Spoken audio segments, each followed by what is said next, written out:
Hey soldiers, inflation is going to remain elevated for the foreseeable future. We're going to tell you exactly why. Suffice it to say, energy prices are not going to be coming down anytime soon. I'm going to show you why that is. And remember, anytime you get up to go to a store to buy anything, be it a food item or maybe a refrigerator or an item of clothing, doesn't matter what, that item ended up at that destination. It was either produced and or transported using a derivative of oil. All right. And then you got in a vehicle of some sort and you went to the store to get it. And that took energy as well. That took some derivative of oil as well.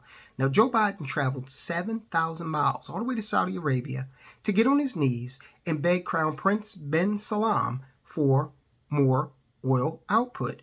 And I'm going to show you how the Crown Prince in Saudi Arabia, they made a commitment, but it's not designed to lower inflation here in America. So Joe Biden's trip was pretty much wasted. All he had to do was fly down to Texas and announce that he was opening up our capacity to explore and drill and produce. But he chose not to do that.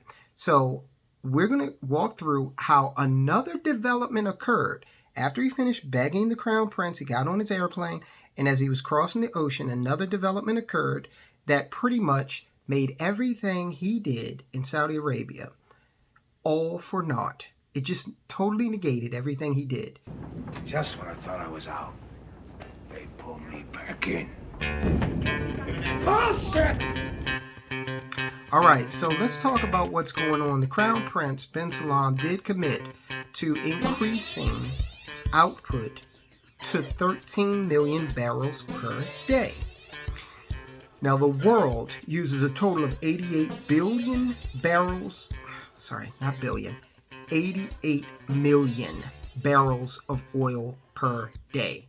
Saudi Arabia has committed to increasing their output to 13 million barrels. Okay, significant amount on the global scheme of things. But here's the problem. Right now, they produce 12 million. So they're only going up by 1 million barrels per day. Now, you might say, well, 1 million barrels is a lot. And I can see how you would think that. But remember, we as a globe use 88 million barrels per day. And don't forget, when the sanctions were placed on Russia, that took 2.2 million barrels per day off of that production line. So we use 88. We're down to 86. Roughly. So we're in a deficit. They're going to increase by 1 million. So we're up to 87. But again, we're still using 88 as a globe. Remember, oil is a global market. And then something else happened. South Africa, they're currently having an issue with all of their refining capacity. Sasol outage means all South African oil refineries are now shut. Sasol Limited, South Africa's largest producer, declared force majeure on the supply of petroleum products due to delays in deliveries of crude to the Natref refinery it owns with Total Energy, Total's out of France, leaving just a fraction of the country's fuel production capacity operational. So, South Africa is not able to produce the little bit of oil they were producing per day. So they need a total of 640,000 barrels per day to operate their country. And they were actually producing about 136,000 barrels. So they're in a deficit now. They don't even have that. They're not even producing that anymore. So they're going to need 640,000 barrels of oil per day. 88 million per day, down 2 million with Russia, up 1 with Saudi Arabia's new commitment. So we're at 87 now. You take it back and minus 640,000 from that. So we're in a deficit of about 1.3 million barrels, close to 1.4 million barrels per day.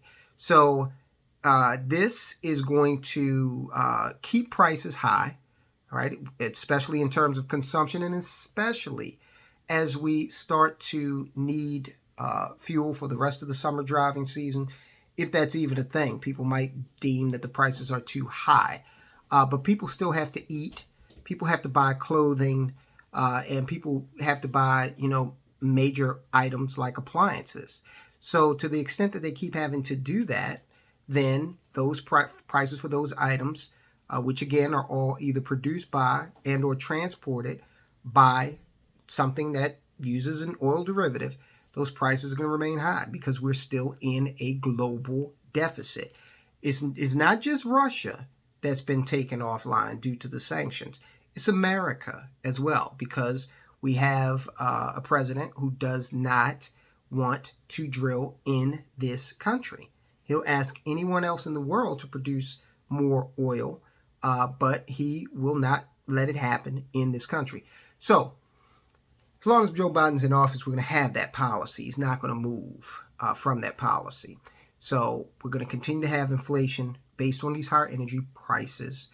In addition, they're also out there spending more money. They just gave more aid to Ukraine. Over $1 billion of your tax money was given over to Ukraine. And let's not forget something that really, really key, but really strange that occurred when Joe Biden gave oil to China. China is an adversary in many, many ways. So I can't explain why he did that, and he took it from our reserves, okay? Our strategic petroleum reserve, which is supposed to be for emergency purposes.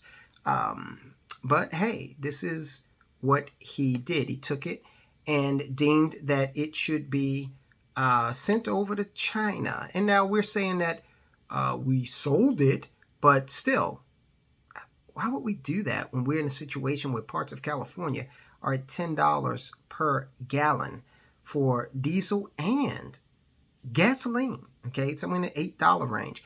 And look, don't get programmed, okay? Because if you see gasoline go from $5 to $4.80, don't get happy about that. That's the kind of programming they want to condition you to be comfortable with gas that hovers around $5 or more per gallon, depending on where you are in the country. It's unconscionable. It's unacceptable, because it's not just gasoline. It's everything else that feeds off of that energy price, okay?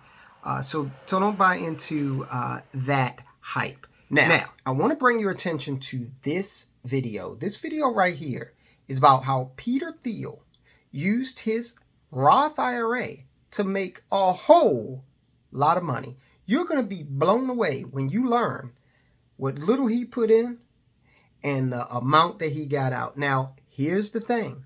This video is going to show you how you can use that Roth IRA the same way Peter Thiel used his, to make a lot of money and protect it from the tax man. They're giving away your money right now to Ukraine. Why don't you keep some of it for yourself? Shield it from taxation and do it legally. All right, guys, I will talk to you soon.